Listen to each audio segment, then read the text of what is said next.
once again, I went to the where the watches are, and I thought I'm going to pick up a watch. And once again, the same thing happened as the other day. I went to pick up the smartwatch, and I thought I don't really fancy that. And you know, once again, I went straight over to the G-Shocks, and I thought to myself, this Darth Vader with the positive display.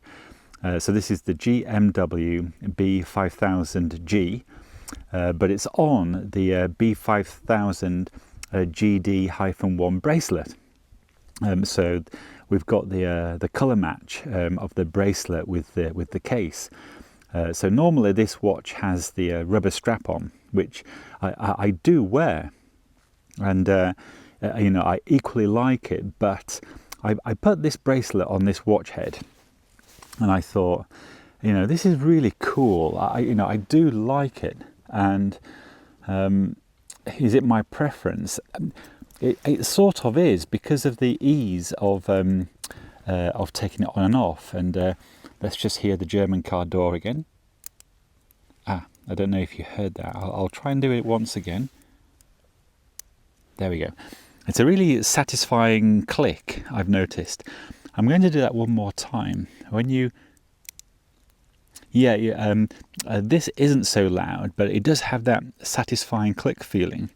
But I thought I'm going to show this once again, because I mean, I like the thin red line G-Shocks, and you know, I like the MRGs, but I do keep coming back to this, and I'm not sure why. Is it because it's quieter and it's more stealth on the dial? Because you know, I really like the colourful text on the dial of the TFC and the MRGs, but I equally do like the dial on this. And you know, and it makes me think, you know, I perhaps should have the negative display, because you know, then we've got the full Darth Vader stealthed out G-Shock, and you know, it is cool. But again, I thought, you know, we're in direct sunshine here, and I thought it's going to look great. And once again, the way that the polished bits here, but as you know, on the bracelet, the bits here are polished. And again, that's just attention to detail by Casio G-Shock. And I'm moving it around so you can see all the light play. And of course, the on the back, it's great. Let me put it like that. There we go. G-Shock. I mean, that's that looks so good. And of course, the 35th anniversary. And the new 40th anniversary. So far, we only have one 40th anniversary, but I imagine they're going to bring out some more full metal GMW-B5000 G-Shocks this year. We've got the Eric Hayes version, but I bet you they bring out some more. But again, I thought to myself I would show you this because it is so nice, and I'll put it on once again. I think this is why I prefer the bracelet, because you're putting the thing on and off the whole time. And to be honest, all day long I take watches on and off, and if I'm doing any jobs, I do take the watch off. Any jobs except cooking.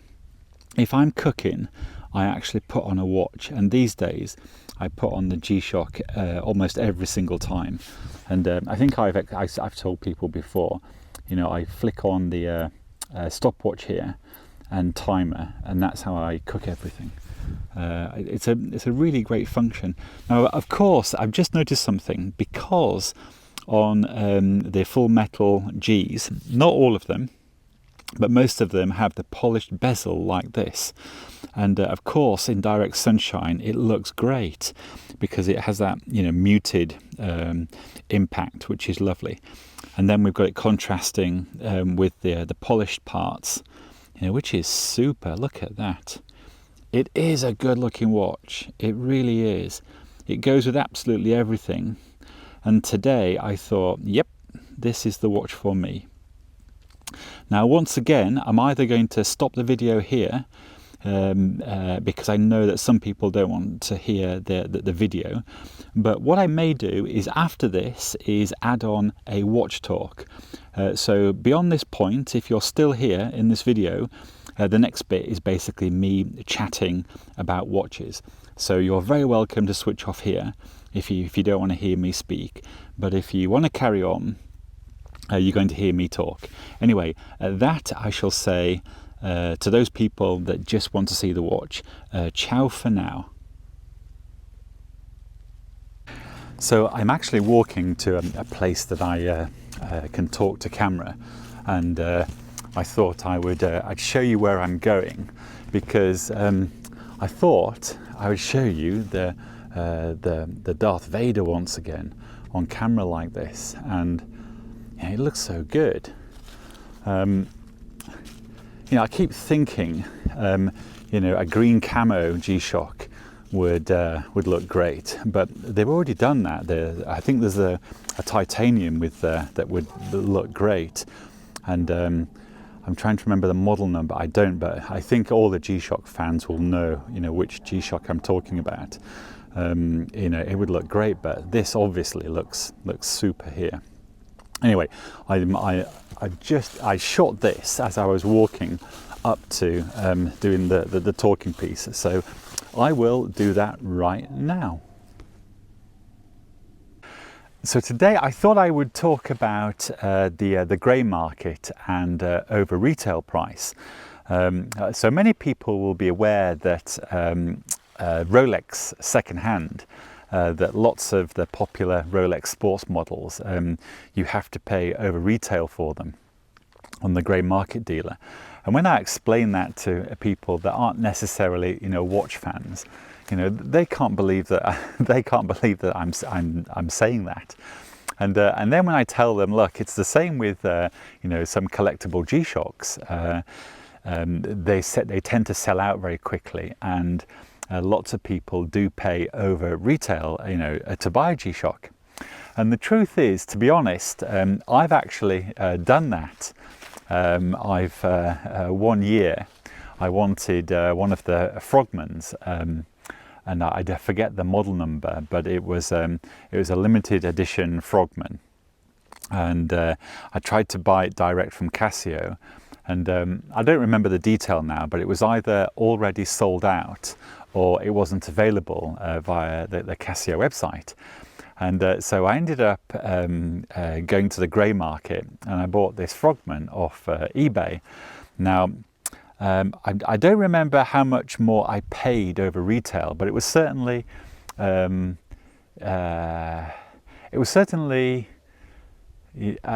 do I put this? It was definitely a lot more than retail, maybe 30% more. So in actual fact, 30% over retail, that's a lot of money. And it was a very desirable G-Shock. I should have but I don't. Anyway, that watch, I can't remember really what happened to it. I might have either given it away or I might have actually sold it on myself. But I said to myself, I'm never going to pay over retail again. That's the thing that will stop me buying a watch. Now, when I speak to watch enthusiasts, people that like watches, and I ask them if they are happy to pay over retail, most of the time nobody is. Actually, no, that's not the truth. One person didn't mind at all because they considered it to be the retail value, the market value. So paying over retail wasn't a problem. And I think they were mainly talking about Rolex. And I think I have heard a G-Shock fan explain that they have no problems paying over retail for the G-Shock limited collector pieces. And so I do find it quite interesting that I'm having the same conversation with both Rolex fans and Casio G-Shock fans. I find that so interesting. We know that people that buy Richard Mille watches, they often pay over retail. And there are many other watch brands where you will have to pay over retail. But these days, this year that I'm finding is that most brands that you like, that you are aware of, putting aside the waiting list, you normally only do have to pay retail. That's what I'm finding. I know that the Rolex fan base will tell you that you still have to pay over retail for Submariners and the popular models, and you know, I know that G-Shock fans are still expecting to pay over retail for the 40th anniversary editions that haven't yet been released, but the likelihood of them selling out is very high, so they are expecting to do that. So it is interesting, and I might have found myself in a position where I'm doing that, and if that does happen, I will probably make a video about it, because you know, it's business related, and you know, I find it unbelievable that I might be once again paying over retail for a G-Shock. But number one, it shows you how interested I am in that piece, and number two, the fact that it exists. On one respect, you know, it means the brand, the company, is highly successful, because, you know, if retrospectively a customer is prepared to pay over retail, you know, that's quite a big deal. It means the product is brilliant and collectible. So it is a signature of success, really, that an object, you know, that a product, you know, goes into the marketplace initially, it sells out, and then the grey market pick it up either in used condition or brand new condition, and then they sell it for a premium. I find it so interesting and amazing. And you can only say that it's legitimate, really, because the marketplace is prepared to pay over retail. And if you look at actually a lot of the G-Shock Frogmen today, if you look at their second-hand value prices, even pre-owned, they're still above the original retail price. And that's for a lot of Frogmen, especially the latest one. Although this year I am expecting a Casio G-Shock to release a brand new digital version. So we'll see if I'm right. I'm pretty sure that they will release an analog version, which is the GWF-A100. That's the analog version, and I think the GWF-D1000 is the digital version. So this will be so interesting. And anyway, back onto paying over retail. So it's interesting that I'm having the same conversation, discussing the same things to a G-Shock collector and a Rolex collector. The same thing is happening.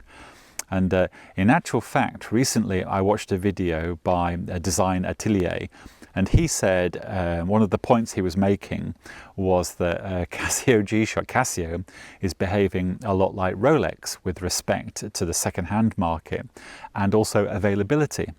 And he actually explains it better than I'm doing right now. He talks about getting over the hurdles, the price, availability, and access to buying it.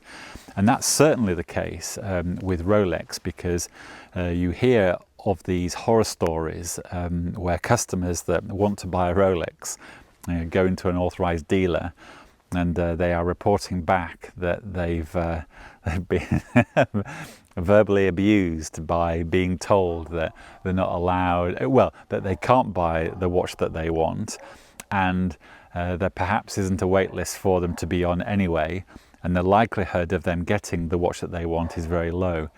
And to be a customer, you know, with dollars and pound notes, going into an authorized dealer wanting to buy a product, and the authorized dealer is telling you maybe not, you need a relationship or something with the authorized dealer. It's kind of crazy. And you know, there comes a point where I think, no, we are going too far now, and as a customer I don't really care about this, and I think it's highly ridiculous that you can't sell me a watch. Although it hasn't happened to me yet, but sure enough, it certainly might.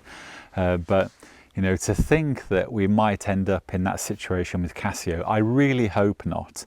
I know that one of their popular models, one of Casio's popular new release frogmen today, one of the Toad frogmen, it's got the red stripes on it, and I forget which frog it is. But I know that that's available, for example, in the UK, and it's on their website, and you certainly could buy that. So that made me relax. I thought, surely this new frogman isn't going to be you know, instantly sold out, and then you have to pay, you know, above retail to get it. And you know, so we have some normality there. I'm not sure that. I suppose it's interesting if you are a collector, because I've heard watch people explain that they enjoy the searching for a watch, and if you're a G-Shock fan, I know that lots of G-Shock fans really love searching for old G-Shock pieces and finding them on eBay, for example, and then deciding, well, what exactly they want and striking up a deal and getting it that way. I can see that there's a lot of fun there, and that's great. It's great for the hobby. And I know that the Rolex fan base love that as well. You know, so there's nothing wrong with that, actually. Buying second hand and looking at the condition and working out what it's worth and spending a bit of time doing your research. That is super, super great. But I do think it would be really unfortunate if Casio G-Shock end up in a position where all their high-end pieces that are very popular, and they tend to be, you know, very expensive anyway, if we end up in a position where where the G-Shock fan can't really buy what they want to buy because, number one, they don't have access to it, that would be a real shame. And I can't imagine Casio G-Shock want that to be a thing anyway. I think it probably more is to do with a legitimate production run size that they think is, you know, what they will sell, and they are simply enjoying a bit more popularity than normal. You know, I think that might be the case. Hopefully that is the case. But if we end up in a silly situation like you know, Rolex has experienced, where you have to be a preferred customer to buy, you know, the latest Frogman or the latest G-Shock Square. This wouldn't be that good, I don't think. Anyway, the point I'm really making in this video is that we have this grey market. People are paying premium values over retail to get the watch that they really want. And it is an interesting sign of the times. It's so interesting. I take from that it's really a nod to the success of that watch that the person's trying to buy.